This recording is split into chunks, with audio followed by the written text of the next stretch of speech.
पशु परिचर परीक्षा का आयोजन। आपको बता दें कि दौसा में 38 परीक्षा केंद्र पर 3 दिन होगी परीक्षा आयोजित, जिनमें 13 राजकीय विद्यालय, 25 निजी शिक्षण संस्थानों में परीक्षा केंद्र बनाए गए हैं। आज पहली पारी की परीक्षा सुबह 9 बजे से शुरू।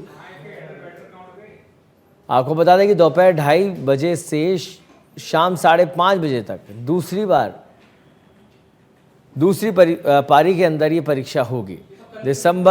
3 दिसंबर तक रोज 2 पारियों में परीक्षा का आयोजन किया जाएगा। परीक्षा में समस्त कार्य की वीडियोग्राफी की जा रही है। करीब 1000 वीक्षक परीक्षा को संपन्न करवाएंगे। परीक्षा के लिए 63 पर्यवेक्षक बनाए गए हैं। परीक्षा के लिए 6 सतर्कता दल भी बनाए गए हैं।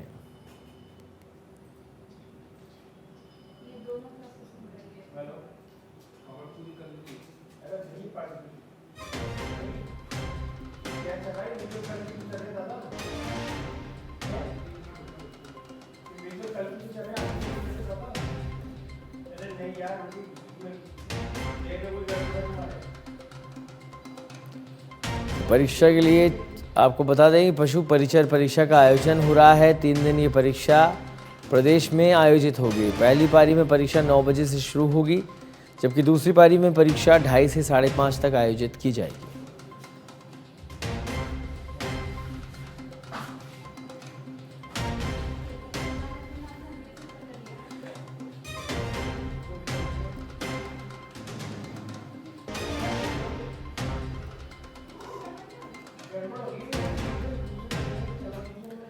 कोटपूतली में आज सुबह हादसों का दौर रहा। आपको बता दें कि पशु परिचर का एग्जाम देने आ रहे युवक अलग अलग हादसे में घायल हो गए। नीमका थाना से कोटपूतली पशु परिचर का एग्जाम देने आ रहे बाइक सवार 2 युवक डाबला रोड के पास स्थित चौलाई मोड़ पर हादसे में घायल हो गए। चौलाई मोड़ पर चलती बाइक अचानक से गड्ढे में जा फंसी, जिसके कारण दोनों युवक अपना संतुलन बिगड़ने से बाइक समेत नीचे गिर गए और घायल हो गए। वहीं दूसरी तरफ कस्बे के लक्ष्मीनगर में पशु परिचर का एग्जाम देने जा रहे बाइक सवार 2 युवक अचानक सामने आ रही महिला से टकरा गए। हादसे में दोनों युवकों समेत महिला भी घायल हो गई है।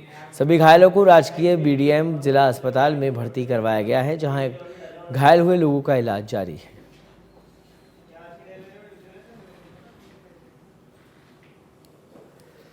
तो पशु परिचर एग्ज़ाम जो कि 3 तारीख तक आयोजित किया जाएगा। सभी घायलों को फिलहाल आप ये तस्वीरें देख रहे हैं कि अलग अलग हादसों में अभ्यर्थी घायल हुए हैं।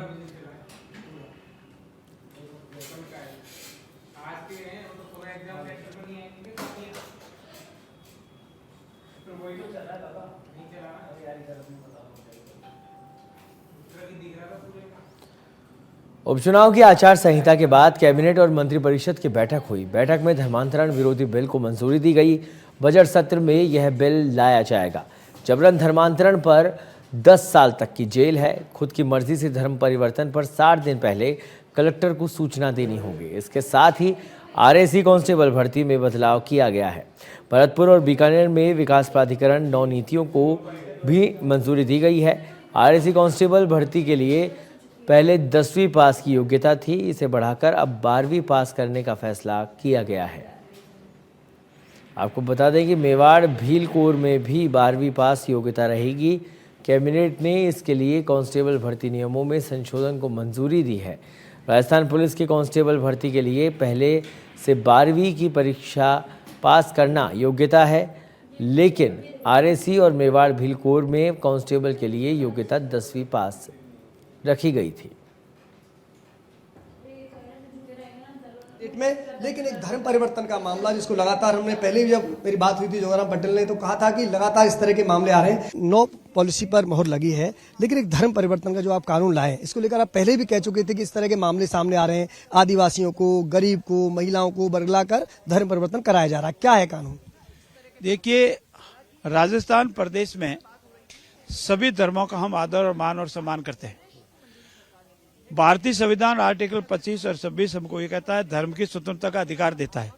लेकिन कोई व्यक्ति प्रदेश में प्रलोभन देकर, आर्थिक समझदार दिखाकर, गलत तवज्जो देकर, या हमने जो उसकी डेफिनेशन उसके अंदर कोई जबरदस्ती धर्म परिवर्तन करवाता है तो उसको रोकने के लिए बिल आज हमने लाए, जिसको कैबिनेट ने मंजूरी दी है। क्या है इसके प्रावधान, क्या है? इसके प्रावधान में अगर कोई जबरदस्ती धर्म परिवर्तन करवाता है तो कम से कम 1 साल, अधिकतम 5 साल। अगर कोई समूह के रूप में करवाता है तो 3 से 7 साल, और अगर कोई दूसरी तीसरी बार कराता है इसको डबल प्रावधान, सजा के प्रावधान किए गए और आर्थिक दंड के भी प्रावधान किए गए। आपने 2 जिक्र और की, तो लव जिहाद, एक लिव इन रिलेशन में भी किस तरह के मामले सामने आते हैं कि आप साथ तो इसको मुख्य रूप से ये जो कानून है, ये जो बिल है, वो जबरदस्ती धर्मांतरण से संबंधित है, और अगर कोई इसकी परिभाषा में आएगा तो सजा का प्रावधान पाएगा, अन्यथा वो इसके अंदर सम्मिलित नहीं होगा। एक बात, अगर कोई अपनी मर्जी से धर्म परिवर्तन करना चाहता है तो उसके क्या प्रावधान है? अगर कोई जबरदस्ती धर्म परिवर्तन करना चाहता है तो उसके तो कानून हो गया, और अपनी शिक्षा से करना चाहता है तो उसके लिए उसको संबंधित जिला मजिस्ट्रेट को 60 दिन पहले अपनी अर्जी लगानी होगी, अपनी मंशा बतानी होगी, मैं अपना धर्म परिवर्तन करना चाहता हूँ। जिला मजिस्ट्रेट उसकी जांच कर लेगा, जिला मजिस्ट्रेट ये पाएगा कि नहीं वो शिक्षा से कर रहा है तो वो कर सकता है। अभी वर्तमान हम बात कर रहे हैं वस्तुतः, फिलहाल इस कानून क्या है? अभी आप बिल लाए हैं तो अभी क्या लागू हो गया है? बिल नहीं लागू नहीं हुआ, अभी तो बिल को मंजूरी दी है कैबिनेट ने, उसके बाद कानूनी अनिवार्यता पूरी होगी, विधानसभा सत्र में बिल पेश होगा और बिल पारित होगा तो कानून बनेगा। एक लाख सवाल, अन्य राज्यों में जो पहले ही धर्मांतरण कानून आ चुका है उनकी तुलना में राजस्थान का ये कानून कैसे अलग है, क्या खास बात है इसकी? नहीं, अलग तो विशेष नहीं है, अलग अलग डेफिनेशन करीब करीब सभी कानूनों में एक समान ही है, सजा के थोड़ा बहुत फर्क है, वो ठीक है, हमने सबका समग्र रखा है।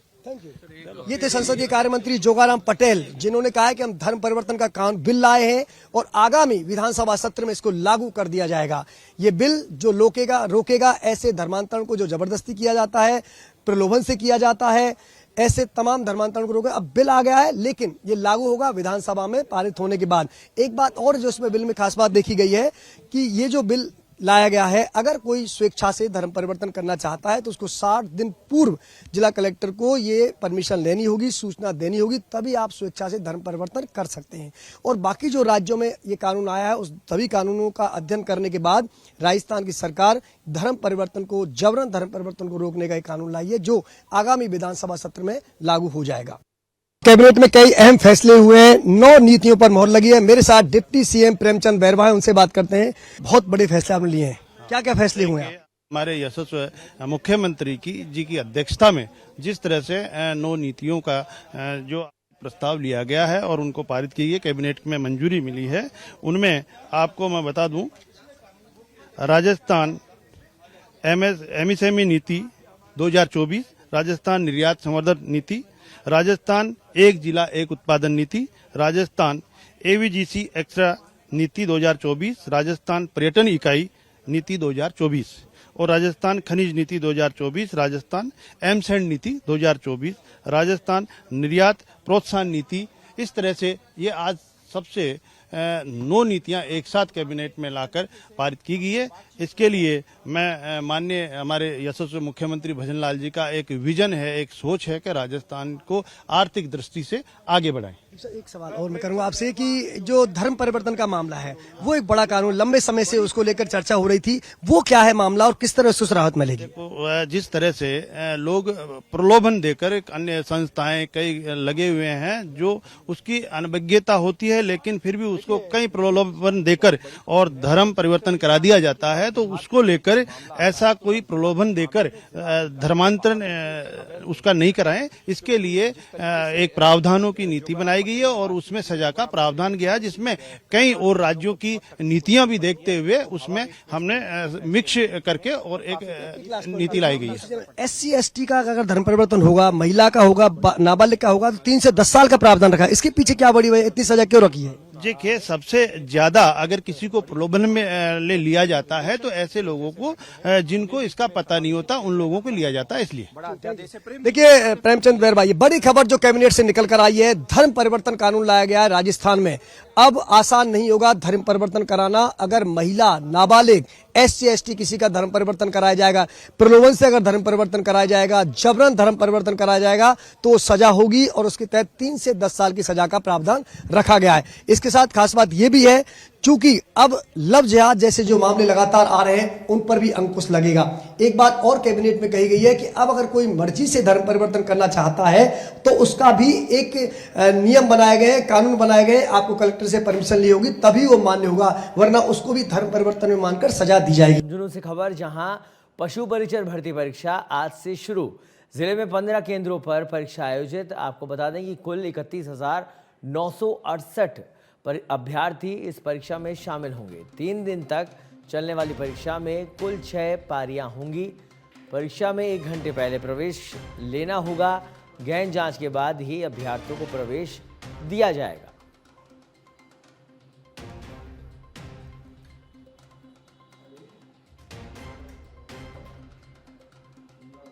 और तस्वीरों में आप देख सकते हैं कि पशु परिचर भर्ती परीक्षा में पहुंचने वाले अभ्यर्थियों की सघन जांच की जा रही है।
जांच के बाद ही अभ्यर्थियों को परीक्षा केंद्र में प्रवेश दिया गया। 2 पारी में ये परीक्षा आयोजित हो रही है। दूसरी पारी 2:30 से 5:30 तक चलने वाली है।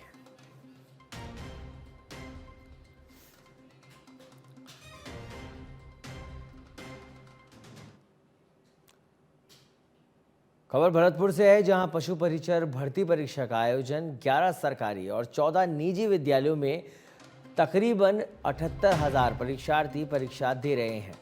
3 दिनों तक 6 चरणों में ये परीक्षा आयोजित होगी। परीक्षार्थियों को सुबह 8 बजे तक केंद्रों में प्रवेश दिया गया।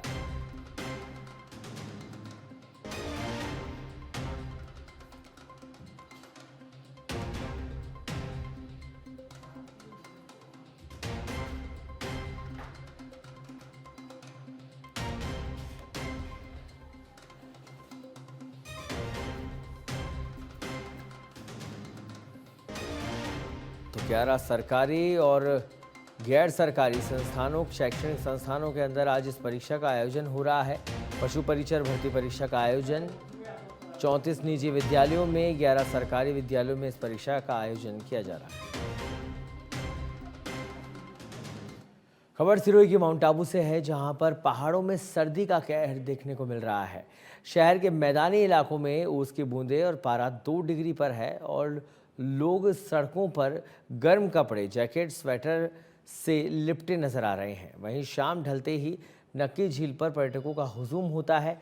साथ ही आने वाले दिनों में सर्दी का प्रकोप और बढ़ने की संभावना जताई जा रही है।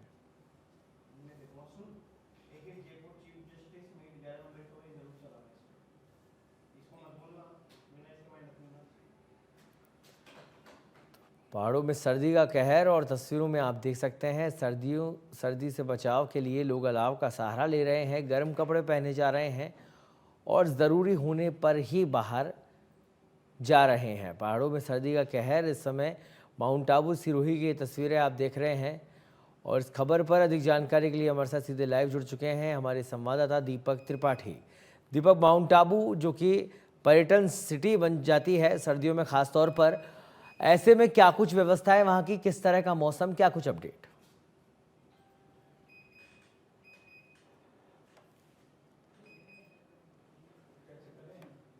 तो माउंट आबू सिरोही की तस्वीरें दीपक से फिर जुड़ने की कोशिश करेंगे। फिलहाल ये तस्वीरें हम आपको दिखा रहे हैं, उसकी बूंदें और पारा 2 डिग्री, मैदानी इलाकों में पारा 2 डिग्री है। शाम में नक्की झील पर पर्यटकों का हुजूम उमड़ पड़ता है। पहाड़ों में सर्दी का सितम अब बढ़ने लगा है।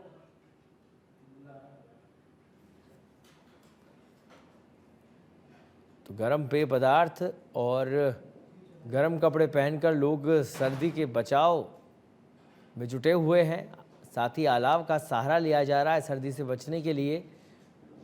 आपको बता दें कि मैदानी इलाकों में उसकी बूंदें जमी हुई है। शाम होते ही पर्यटक नक्की झील पहुंचते हैं और बड़ी संख्या में यहां पर नक्की झील देखने के लिए यहां पहुंचते हैं।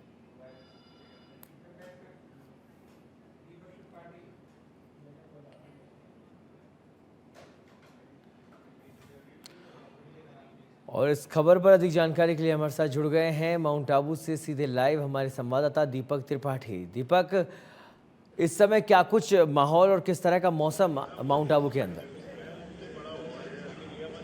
सौरभ जी, सर्दी का मौसम हो और माउंट आबू की बात ना हो ऐसा लगभग असंभव होता है। बिल्कुल। और जैसे जैसे सर्दी की खबरें बढ़ती है, सर्दी बढ़ती है, वैसे वैसे माउंट आबू में सैलानियों का जमावड़ा भी बढ़ता है। आज वीकेंड है और वीकेंड के चलते जैसे जैसे सूर्यदेव अपनी तपिश बढ़ा रहे हैं, वैसे वैसे पर्यटक होटलों से निकलकर बाहर नक्की लेक के आसपास और अन्य पर्यटक स्थलों पर आते हुए नजर आ रहे हैं। आपको एक खूबसूरत नज़ारा दिखाता हूँ माउंट आबू के नक्की लेक से।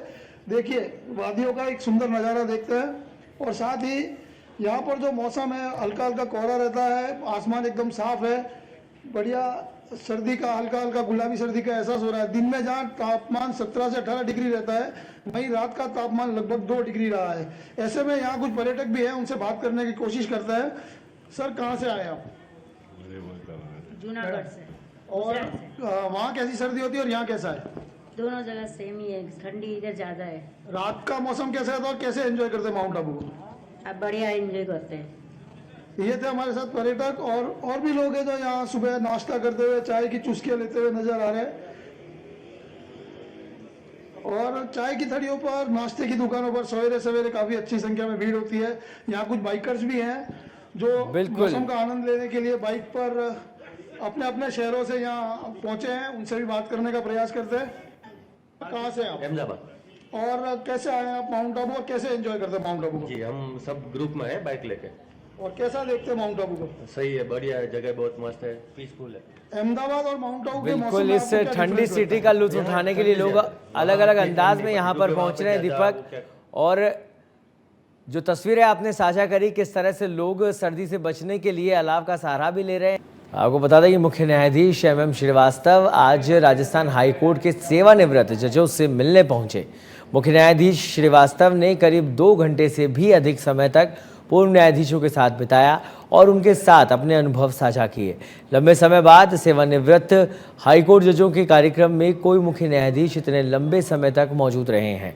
मौका था एसोसिएशन ऑफ रिटायर्ड जज of supreme court and high court के राजस्थान चैप्टर की ओर से आयोजित स्नेह मिलन समारोह का। शहर के निजी रेस्टोरेंट में आयोजित हुए इस समारोह में राजस्थान हाईकोर्ट के सिटिंग जज justice Pankaj Bhandari, justice Sudesh Bansal, justice Anil Upman, justice NS Daddha, justice Umashankar Vyas, justice Vinod Bharwani भी सपत्नी इस कार्यक्रम में मौजूद रहे। एसोसिएशन के एग्जीक्यूटिव के अध्यक्ष जस्टिस प्रशांत अग्रवाल और सचिव जस्टिस दीपक माहेश्वरी ने मुख्य न्यायाधीश सहित सभी जजेस का सम्मान किया। समारोह में खास तौर से 90 वर्ष से अधिक उम्र के 4 सेवानिवृत्त जज भी शामिल हुए, जिनमें justice VS Dave, justice Panachand Jain, justice Jasraj Chopra और जस्टिस SN भार्गव शामिल थे।